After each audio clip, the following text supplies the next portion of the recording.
നമുക്കൊരു മാമോദിസ ഉണ്ടായിരുന്നു ഗൈസ്. അതിനു വേണ്ടിയിട്ടാണ് നമ്മൾ ഈ പൊക്കോണ്ടിരിക്കുന്നത്.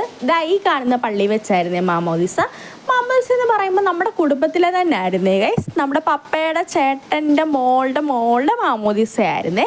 അപ്പോൾ ഇതാണ് നമ്മുടെ പപ്പയുടെ ചേട്ടൻ എന്ന് പറയുന്നത്. ജബു എന്നാണ് അങ്കിളിൻ്റെ പേര്. അങ്കിൾ എന്നോട് പ്രത്യേകം എടുത്ത് പറഞ്ഞിട്ടുണ്ട് വീഡിയോയിൽ കുറഞ്ഞത് ഒരു 2-3 വട്ടമെങ്കിലും ജബു അങ്കിൾ എന്നെടുത്ത് പറയണം എന്നുള്ളത്. അപ്പോൾ ഇതാണ് ഗൈസ് നമ്മുടെ ജബു അങ്കിൾ. ഇത് നമ്മുടെ ജാനുക്കുട്ടിയാണ്. ഇനി നമ്മൾ കാണുന്നത് നമ്മുടെ ഹാനൂട്ടനെയാണ്. ഹാനൂട്ടൻ്റെ ഇപ്പുറത്തിരിക്കുന്നത് ഹാനൂട്ടൻ്റെ പ്രിയമതവാണ് ഗൈസ്. അങ്ങനെ നമ്മളെല്ലാവരും അവിടെ ചെന്നപ്പോൾ നമുക്കവിടെ നാരങ്ങോളം ഉണ്ടായിരുന്നു ഗൈസ്. അതാണ് നമ്മളെല്ലാവരും ഈ കുടിച്ചുകൊണ്ടിരിക്കുന്നത്. അങ്ങനെ നമ്മൾ നാരങ്ങോളമൊക്കെ കുടിച്ച് ക്ഷീണമൊക്കെ മാറ്റി അവിടെ നിന്നപ്പോഴത്തേക്ക് മാമോദിസ തുടങ്ങാൻ സമയമായി. അങ്ങനെ നമ്മളെല്ലാവരും കൂടെ പിന്നെ പോയി പയ്യെ പള്ളിക്കകത്ത് കയറിയപ്പോൾ എൻ്റെ പൊന്നു ഗൈസ് എനിക്ക് ഈ പള്ളി അങ്ങ് ഇഷ്ടപ്പെട്ടു. എന്താ നിർത്തില്ല, അങ്ങ് നല്ല രസമുണ്ടായിരുന്നു ആ പള്ളി കാണാൻ. നിങ്ങൾക്ക് ഇഷ്ടപ്പെട്ടോ?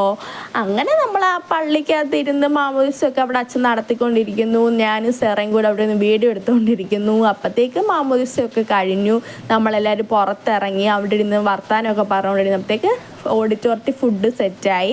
പിന്നെ നമ്മളവിടെ ഓഡിറ്റോറിയത്തിലോട്ട് പോയി. അവിടെ താഴെ തന്നെ ആയിരുന്നു ഓഡിറ്റോറിയം. അങ്ങനെ നമ്മൾ അവിടെ ചെന്ന് ഫുഡൊക്കെ കഴിച്ചു ഗൈസ്. പക്ഷേ എനിക്കൊരു അബദ്ധം പറ്റിപ്പോയി ഗൈസ്. ഫുഡ് കണ്ടപ്പോഴത്തേക്ക് വീഡിയോ എടുക്കുന്നതിന് ഞാനങ്ങ് മറന്നുപോയി ഗൈസ്. ഊണായിരുന്നു നമുക്ക് കഴിക്കാൻ. എന്തായാലും നമ്മൾ അതൊക്കെ കഴിച്ച് ഗൈസ്. അതെല്ലാം കഴിച്ച് കഴിഞ്ഞ് പിന്നെ നമുക്ക് ഫോട്ടോ സെഷൻ ആണല്ലോ. പിന്നെ നമ്മൾ അവിടെ ഇരുന്ന് ഫോട്ടോ ഒക്കെ എടുത്ത് അത് കഴിഞ്ഞിട്ട് ഇവിടുത്തെ മെയിൻ ട്വിസ്റ്റ് എന്താണെന്ന് വെച്ച് കഴിഞ്ഞാൽ ഈ പരിപാടി നടക്കുന്നത് നമ്മുടെ കടയുടെ അടുത്ത് തന്നെയായിരുന്നു ഗൈസ്. അപ്പോൾ പിന്നെ നമ്മളെല്ലാവരും കൂടെ പ്ലാൻ ഇട്ട് എന്നാൽ പിന്നെ തിരിച്ചു പോകുന്ന വഴിക്ക് നമുക്ക് എല്ലാവർക്കും കടയിലൂടെ ഒന്ന് കയറാമെന്ന്. അങ്ങനെ അവരെ എല്ലാവരെയും കൊണ്ട് നമ്മൾ നേരെ കടയിലേക്ക് പോയി ഗൈസ്. അവിടെ ചെന്ന് അവരെ എല്ലാവരെയും കൊണ്ട് കുറച്ച് ഷോപ്പിംഗ് ഒക്കെ അങ്ങ് ചെയ്യിപ്പിച്ച് ഗൈസ് നമ്മൾ. അതെല്ലാം കഴിഞ്ഞ് നമ്മൾ നേരെ വീട്ടിലേക്ക് പോയി.